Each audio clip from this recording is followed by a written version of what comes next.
राधे राधे सब बहनों और भाइयों को। और मैं भागवत पिछले वाले वीडियो में मैंने आपको दिया था, पहला पार्ट था। आज मैं दूसरे पार्ट का अध्ययन करूंगी, उसके बारे में बताऊंगी कि क्या महत्व है और क्या सुनने से आपको क्या मोक्ष की प्राप्ति होगी।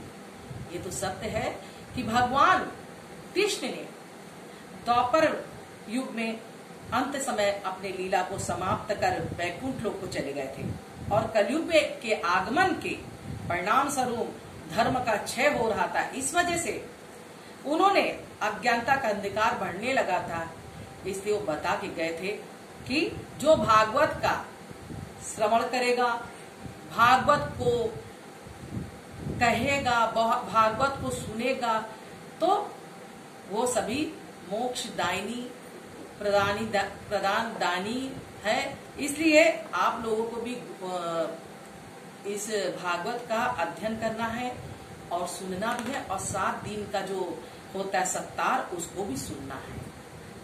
ये तो कहते हैं कि कलयुग में मुक्ति की दाता सिर्फ भागवत ही है जो आपको बचा ही सकता है। जो आज कलिकाल में देख रहे थे कि क्या हुआ है, चारों तरफ बीमारियां फैली हुई हैं, झूठ का भंडार हो गया है। तो आज जो है कलयुग का छाया हम लोग पे पड़ चुकी है और हमें सिर्फ बचने के लिए एक ही सहारा है हम लोग के पास में, भागवत है। भक्ति के क्लेश का निवृत्ति के लिए नारद जी का उपदेश दूसरा अध्याय में शुरू कर रही हूँ। सूत जी कहते हैं कि सौनकादिक ऋषियों, जब नारद जी ने भक्ति से कहा तुम अपने दोनों पुत्रों ज्ञान और वैराग्य के लिए शोक न करो। कली में इनका आश्रय न होने के कारण इनकी तो आज जो है हम लोग भी परेशान हैं, जैसे ज्ञान और वैराग्य परेशान। तो जिस तरह से उनकी मुक्ति हुई उसी तरह हम लोग की भी होगी। मृत्यु निश्चित ही है उनके लिए बोला था। अब तो केवल तुम्हारा ही आश्रय ही मनुष्यों को निर्भय और सुख तथा मुक्ति प्रदान कर सकता है। भक्ति से बोला। तब भक्ति अपना सब महात्मा सुनकर किंचित और पुष्ट और पूर्ण हो गई। तो हम चाहते हैं कि आप लोग भी भक्ति भाव रखें और भक्ति की तरफ, भक्ति के महत्व सुनकर किंचित और पुष्ट और पूर्ण हो गई।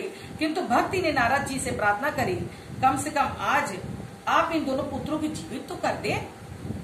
यह सुनकर नारद जी को दया आई। उस समय क्या हुआ, नारद जी को दया आ गई और उन्होंने ज्ञान वैराग्य को जगाया कि हे ज्ञान जागो, हे वैराग्य जागो। किंतु ये सचेष्ट नहीं हुए। तब नारद जी ने वेद और गीता की ध्वनि द्वारा उन्हें जगाने का प्रयत्न किया। तब नारद जी ने वेद और गीता के द्वारा जगाने का प्रयत्न किया, परंतु ज्ञान वैराग्य ने आंखें खोलकर नारद जी को देखा और फिर बंद कर लिया।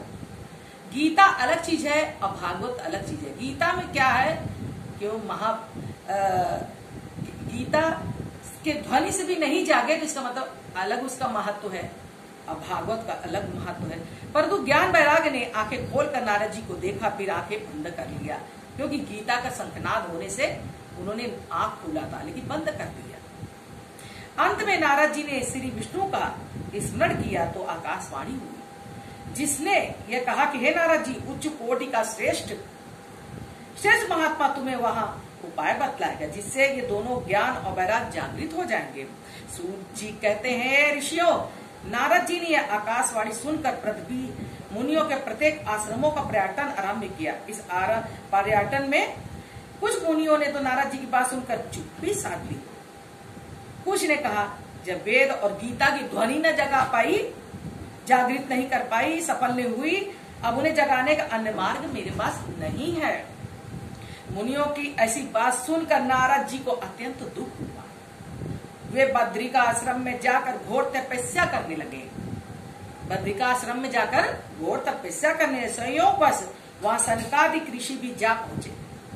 नारद जी ने उन्हें विनय पूर्वक प्रश्न किया, मृत ज्ञान वैराग्य को किस प्रकार जीवित किया जाए। सनकादिक ने कहा, हे नारद जी, मोक्ष के अनेक मार्ग निश्चित किए गए हैं। द्रव्य यज्ञ तप ज्ञान और वेद पाठ यज्ञ में केवल कर्ममय यज्ञ है, उनमें श्रेष्ठ ज्ञान यज्ञ है। और यह यज्ञ ज्ञान श्रीमद् भागवत की कथा है, जिसके पाठ ध्वनि से मृत ज्ञान और वैराग्य जीवित हो जाएंगे। आप सोचिए कि ज्ञान वैराग्य जो है जीवित हो जाएंगे, नारद जी ने कहा। तो इसी तरह मैं भी कहती हूँ कि आप भी अगर भागवत का श्रवण करेंगे, भागवत पढ़ेंगे, भागवत सुनेंगे, तो ये मोक्ष आपको भी मिलेगा। श्रीमद् भागवत की कथा वेद उपनिषदों अर्थात कर्म और ज्ञान के सार से उत्पन्न हुई है।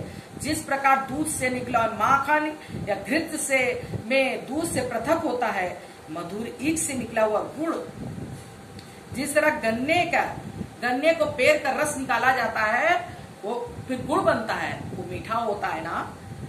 उसी प्रकार श्रीमद् भागवत पुराण भी वेद उपनिषदों से निकलकर उनसे अधिक मधुर और फलदायक हो गया है। यह वह भागवत पुराण नहीं जिससे 4 श्लोकों में रचकर व्यास जी को उस समय सुनाया था, जब वेदों का विभाजन और गीता का प्रणयन कर चुकने के बाद उन्हें संतोष न हुआ, तब उन्होंने भागवत की रचना की।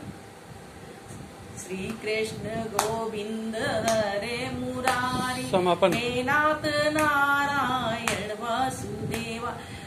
अब मैं इस बात समाप्त करना चाहती हूँ। मैं अपने दूसरे वीडियो में तीसरे चैप्टर को डालूंगी, और हम चाहेंगे आप मेरी अगर आपको पसंद आए तो मेरा लाइक शेयर और सब्सक्राइब करें और बेल आइकन दबाएं, और इसके बाद में आप कमेंट्स में करें, जो भी सही हो उसे बताएं।